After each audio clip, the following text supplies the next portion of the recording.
Halo semuanya, perkenalkan saya Vincent Hartantio Julianto dengan NIM 117210040 dari PGG kelas B. Di video kali ini saya akan menjelaskan beberapa hal terkait dengan geodesi dan geomatika beserta dengan prospek kerjanya.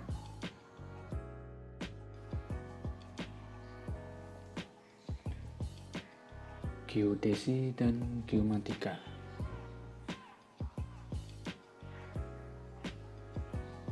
Apa itu geodesi dan geomatika? Geodesi adalah disiplin ilmu yang mempelajari tentang pengukuran dan perepresentasian dari bentuk dan ukuran bumi, termasuk medan gravitasinya dalam ruang 3 dimensi dan waktu. Geodesi sendiri merupakan salah satu cabang keilmuan tertua yang berhubungan dengan kebumian. Bisa dikatakan sebagai salah satu cabang keilmuan tertua karena kegiatan pemetaan bumi sebagai bidang ilmu geodesi telah dimulai sejak tahun 2000 sebelum Masehi oleh kerajaan Mesir kuno.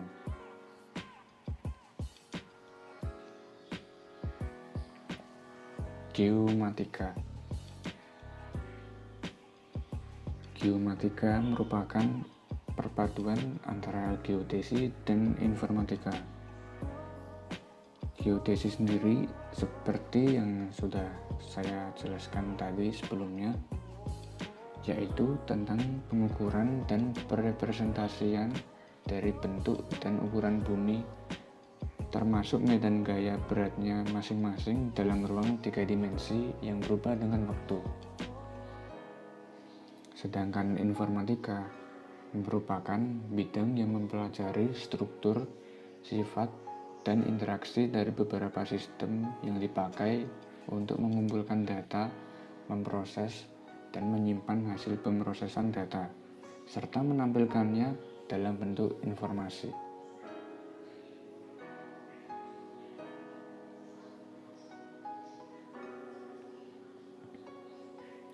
Secara umum, geomatika bisa diartikan sebagai bidang ilmu yang menyajikan pemetaan, pemodelan, dan analisis data spasial dengan mengolah data menjadi informasi menggunakan dukungan teknologi informasi.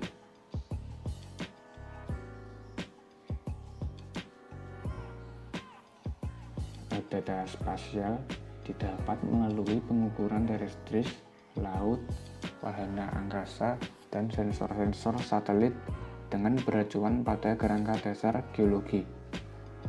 Termasuk juga proses transformasi data spasial dari berbagai sumber pengukuran ke dalam suatu sistem informasi dengan karakteristik ketelitian yang terdefinisi dengan baik.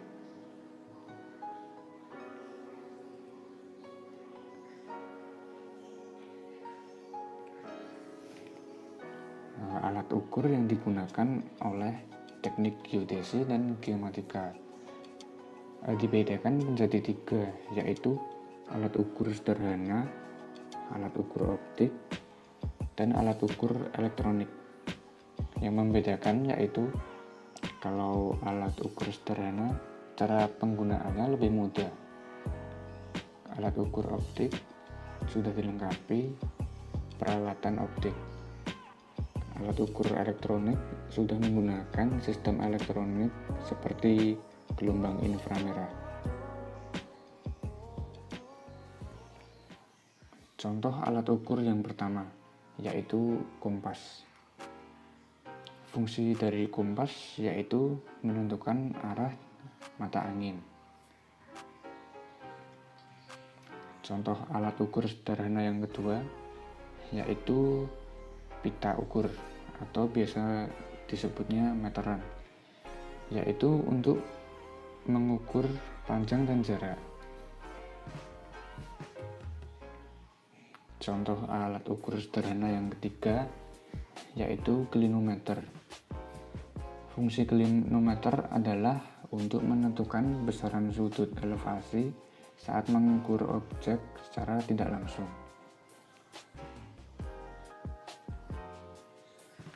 Contoh alat ukur optik. Yang pertama yaitu teodolit. Fungsi dari teodolit yaitu untuk pengukuran poligon, pemetaan situasi, dan juga pengamatan matahari. Contoh alat ukur optik yang kedua, waterpass. Waterpass berfungsi untuk mengukur atau menentukan sebuah benda atau garis dalam posisi rata, baik pengukuran secara vertikal maupun horizontal.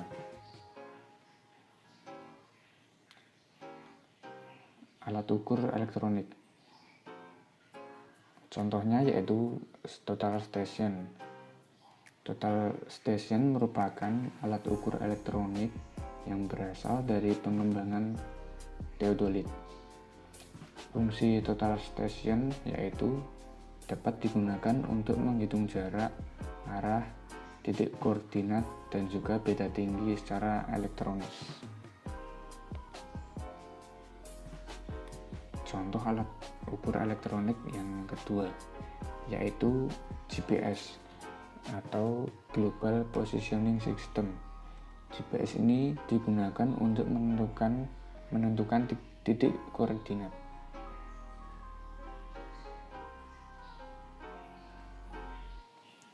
Kompetensi dasar teknik geomatika. Yang pertama yaitu surveying, positioning, and mapping. Mengambil data ukur secara langsung di lapangan dengan menggunakan alat-alat ukur seperti teodolit, total station, waterpass, dan GPS. Kompetensi dasar yang kedua yaitu geoinformatika atau SIG. Mengetahui bagaimana cara mengolah dan menampilkan data geospasial yang sudah ada menjadi informasi. Kompetensi dasar teknik geomatika yang ketiga yaitu foto dan remote sensing. Mempelajari data citra, baik citra foto maupun citra satelit menggunakan software pengolah citra seperti ENVI, ERDAS, dan lain-lain. Fokus studi teknik geomatika. Yang pertama yaitu survei terrestris, yang kedua fotogrametri, yang ketiga sistem informasi geografis atau SIG, dan yang keempat penginderaan jauh. Survei terrestris. Survei terrestris merupakan kegiatan pengukuran yang dilakukan di permukaan bumi di mana pengamat melakukan kontak langsung dengan objek yang akan dipetakan. Survei terrestris bertujuan untuk mendapatkan titik-titik berupa koordinat X, Y, dan Z yang hasilnya dapat membentuk kontur dan data topografi lainnya. Fotogrametri. Fotogrametri adalah suatu metode pemetaan objek-objek di permukaan bumi yang menggunakan foto udara sebagai media, di mana dilakukan penafsiran objek dan pengukuran geometri untuk selanjutnya dihasilkan peta garis maupun peta foto. Secara umum, fotogrametri merupakan teknologi geoinformasi dengan memanfaatkan data geospasial yang diperoleh melalui pemotretan udara. Sistem informasi geografis. Sistem informasi geografis adalah sistem informasi pemetaan berbasis komputer yang digunakan untuk memasukkan, menyimpan, memanggil kembali, mengolah, menganalisis, dan menghasilkan data bereferensi geografis atau data geospasial untuk mendukung pengambilan keputusan dalam perencanaan dan pengelolaan penggunaan lahan, sumber daya alam, lingkungan, transportasi, fasilitas kota, dan pelayanan umum lainnya. Penginderaan jauh. Penginderaan jauh adalah pengukuran atau akuisisi data suatu objek atau fenomena oleh sebuah alat yang tidak secara fisik melakukan kontak dengan objek tersebut atau dari jarak jauh. Umumnya penginderaan jauh menggunakan satelit. Produk yang dihasilkan dari kajian jurusan Teknik Geomatika yaitu berupa peta dengan dukungan informasi yang komprehensif untuk digunakan sebagai dasar pengambilan keputusan pada berbagai bidang. Definisi dari peta sendiri yaitu gambaran permukaan bumi pada bidang datar dengan skala tertentu. Peta diklasifikasikan menjadi 3, yaitu atas dasar skala, jenis, dan fungsinya. Peta atas dasar jenis terbagi menjadi 3, yaitu jenis peta garis, jenis peta foto, dan peta digital. Lalu jenis peta atas dasar skala dibedakan menjadi peta skala besar, yaitu antara 1:100 sampai dengan 1:1000. Peta skala menengah yaitu dengan skala 1:2000 sampai dengan 1:50.000. Peta skala kecil yaitu sekitar 1:100.000 sampai dengan 1:1 juta.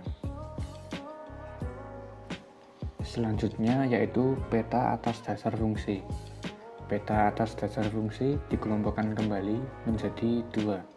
Yang pertama yaitu peta umum atau peta dasar, berisi informasi topografi secara umum. Peta topografi skala besar dan menengah sering disebut peta topografi atau peta rupa bumi. Sedangkan peta umum skala kecil sering disebut atlas. Yang kedua, peta tematik, yaitu peta yang menampilkan atribut tunggal atau tema tertentu. Contohnya peta geologi, peta seismik, peta gaya barat, peta magnetik, peta kependudukan, peta penggunaan lahan, peta politik, peta tanah, atau peta curah hujan.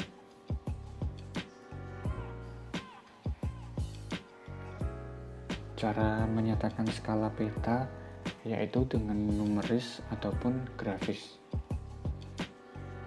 Cara menyatakan dengan numeris yaitu seperti pada umumnya yang 1:1000, 1:100, 1:2000, ya yang seperti itu. Sedangkan grafis yaitu seperti pada gambar di PPT itu. Selain jenis-jenis peta yang sudah saya sebutkan tadi, ada satu peta yang susah dilihat dan susah dicari orang, yaitu peta umpet. Enggak, saya bercanda. Selanjutnya, skala peta.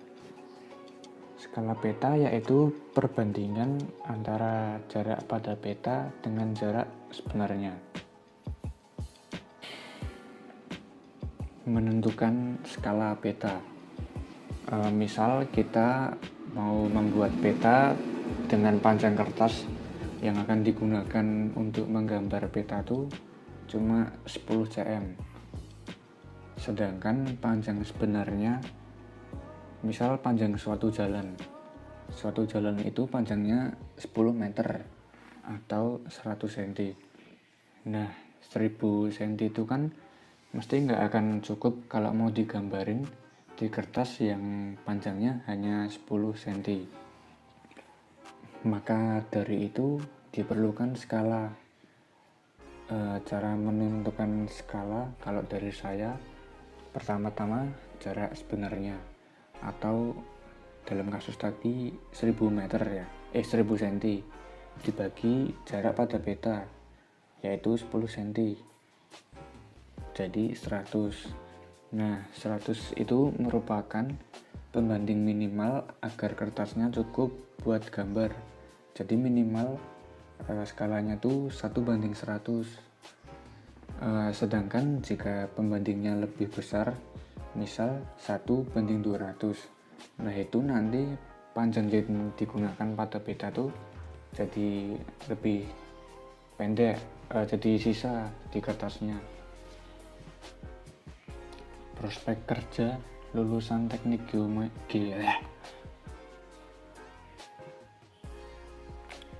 Prospek kerja lulusan teknik geodesi dan geomatika. Yang pertama, bisa menjadi ahli sistem informasi geografis.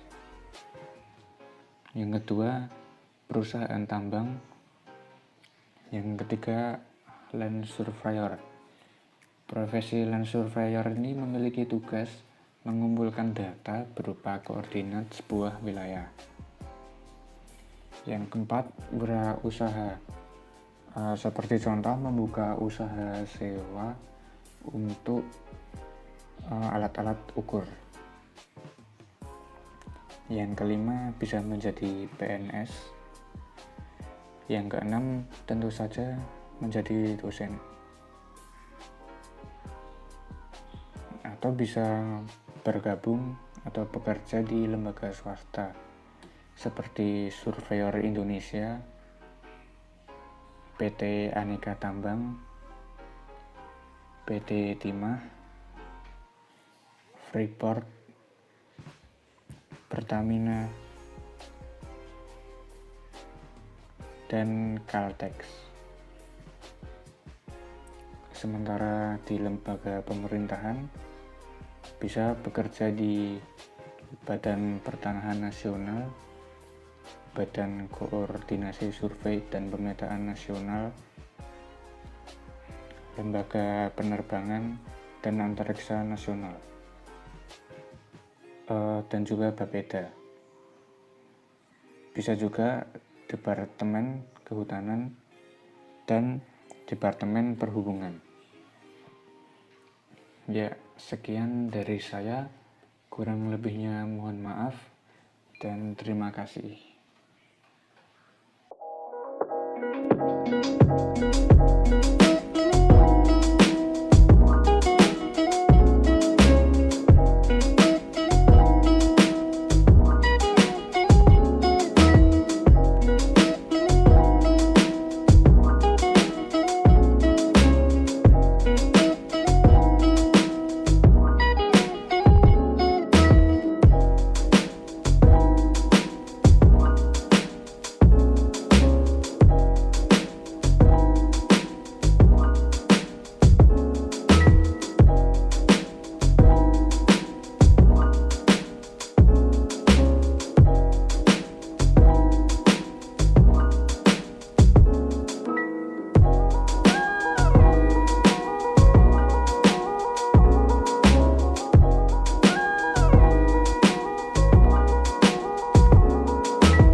Salam koordinat. Salam koordinat. Geomatika.